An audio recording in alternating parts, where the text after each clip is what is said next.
Former House Speaker Newt Gingrich is hosting town hall meetings all across the country. Mississippi is his second stop on his tour. Tomorrow will make day 4 JPS students have been out of school. Now, Dr. Edwards says he doesn't want to open the classrooms until the water pressure is up. And at Wine and Spirits here on Lakeland Drive for most of the afternoon and evening, and I can tell you that these doors have been swinging open quite frequently. Now, we met a man who says he wants you to have your fun, but he wants to be your designated driver. He calls it the 100% no DUI guarantee. As Hinds County Sheriff Malcolm McMillan says you'd be surprised at the number of vulnerable adults crimes he sees in his office. The burglar came from this direction. When the alarm went off, they ran and thought they had gotten away, but little did they know Big Brother was watching the whole thing. The wrecks that we've seen has been because people just won't slow down. This is an example of it. The ice is forming on the bridges, and here live on I-55 and Riverside Drive, you can see down the way the City of Jackson Public Works crews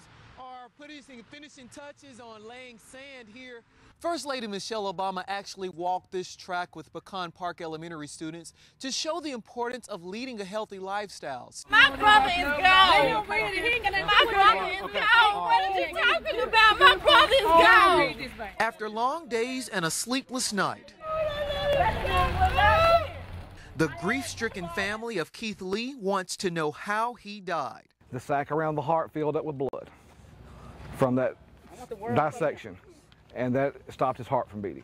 Yazoo County Coroner Ricky Shivers breaks the news to the family that Keith died at the Yazoo County Jail, possibly minutes before being taken to the hospital.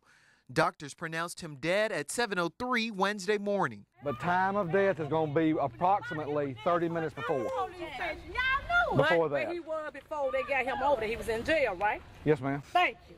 Yes, ma'am. He dead in jail. Right. Yeah, he dead in jail. And just knowing Keith died without support angers family members.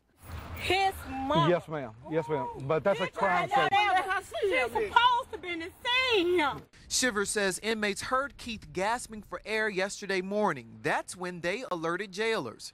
It got worse on him the night before he died. And I know since he's in jail for 6 months now.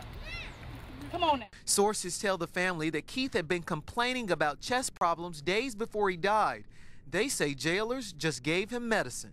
And the acid. Oh, and the acid. That's what they gave him. Now, whoever gave it to him. The family tells Fox 40 News they want to know why the jailers did not take Keith's illness seriously. Although the cause of death is now known, this mother has to bury her son with so many questions lingering. Why you gonna deny the mama, the sister, his daughter, the rights to see him? Remember, I was shaking like that, I guess, from the first moment until I left the room. Dr. Andrea Scott takes us back to the day she laid eyes on 18-year-old Randall Mason in a lineup. She hadn't seen him since that cold February night on Jackson State's campus. Yeah, it was more like it was real. Like it's happening again or can happen in any second. It's a second or a moment she'll never forget. It was just a regular night like every other night. Scott walked the campus parking lot 8 years and never had a problem until that night. Scott was at her car when 2 men approached her demanding money. And I said, sure, I give you my money. I give you my money. I start going through my purse. Scott only had $5 in cash. She didn't want to hand over her purse because her green card and passport were inside. He shot me. That's what I remember. The men left the scene. Scott thought she was all alone. I was trying to stand up and walk. I couldn't. I fell down again, and that's when Lamarck found me. Then came Lamarck Humphrey. He was in a nearby building and stayed with Scott until paramedics came. Since then, Humphrey has received dozens of awards. Scott says she'll be connected to him for the rest of her life. It's very difficult for me to talk to him personally or on the phone because I always get too emotional, so it's always much better to express myself through email or through letters. She's gone through a lot over the past month, but it's not her pain she wants to talk about. I miss work, then I miss, the people, and I hope I'll be back soon. 50 folks who marched and protested in front of Congressman Benny Thompson's office. Now, he's in Washington, and he is expected to vote in favor of the president's bill. Some folks here at home want Thompson to know he doesn't represent everybody. Vote no to the health care bill. Loud and proud, these protesters make it known. They say government-run health care is not the way to go. The government has yet to take over any business and have it succeed. Suzanne O'Keefe says she used to keep her TV on the cable network Lifetime watching movies.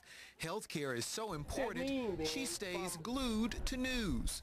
This may be the only window of opportunity we ever have before our country absolutely goes bankrupt. Dozens of Tea Partiers circle in front of U.S. Representative Benny Thompson's office. Thompson's spokesman Charlie Horn says these folks can exercise their American right, but the congressman's mind is made up. Whether this protest does nothing. It's not going to change his mind. Horn says health care reform will benefit this district. And he cannot afford to vote any other way because you have people who are on fixed income and those kind of things. But protest organizer Julia Hodges says it's the principle. Thompson needs to understand that everyone is not on board with it. It's like just because you're voting yes doesn't mean that we can't speak our mind and say we don't want you to vote for it. These protesters vow to keep marching, even if the person they're talking to isn't listening.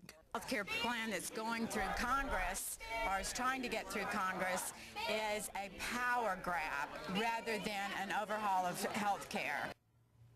Now, they're not household names yet, but 3 men hope to win Thompson's seat were in the crowd. Thompson is up for re-election in November. The Mississippi Tea Party plans to hold protests in various congressional districts across the state. It's the second time this summer Chan Chandler has replaced a door. It costs us about $1,000 out of pocket today. It's because burglars are trying to get inside of Canton Discount Drugs. Each time they failed. Did about twice that much in damage the previous time. The burglar came from this direction. When the alarm went off, they ran and thought they had gotten away, but little did they know, Big Brother was watching the whole thing. Look at this. This is video from the store surveillance camera. You see the suspect uses a stick to raise the cameras, but he forgot one. And I put in 3 or 4 more cameras to try to help keep an eye on things a little bit better. Chandler installed new cameras after the last break-in, but look at the video again. The suspect's mask comes off. This small description is what police hope helps. I'm trying to enhance that and see if we can identify who those individuals were. Assistant Chief Bracy Coleman admits the bad guys are clever. They hit 3 stores last night in just a matter of minutes. What they are doing is trying to actually test the system, test our reaction time, and trying to gain interest. The break-ins are happening in the downtown area where police can respond quickly, but police can't catch them. But even in doing all that, they seem to pick a period of time when we are not there.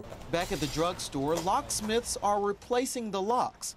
Locks Chandler hopes keeps burglars out for good. We've had a lot of out-of-pocket expense. And hopes these extra eyes will zoom in on the culprit. If anyone sees the video or anything that knows anything about it, y'all please help.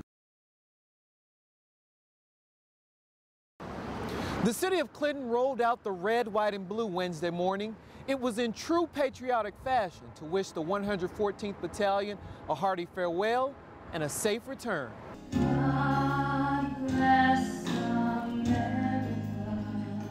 It was standing room only in the send-off for the soldiers destined for Iraq. An emotional salute for those who answered the call to duty. Warrior! Jacob Carraway answered the call, although it's tough to leave loved ones behind. I was mainly trying to hang out with family and everything before I leave. Jacob says since he got his marching orders to head overseas, time became more precious. Mom agrees. Most days I'm good, and then some days it'll hit me and I just emotional all day. And the same goes for the other 200 soldiers and their families. Those hugs and kisses mean so much. Got to do what we got to do, so get over and get it done and get back. But while these soldiers are on assignment, General William Freeman wants you to check on those they left behind, like this little boy, this little girl, this grieving mother. We want to make sure that the families are taken care of, that they're supported. Holmes will be missing a member. Tough to see him go. It's like an old movie I saw one time, you know, said, take this board and give me a man back. It's working out that way. A hearty farewell and a safe return to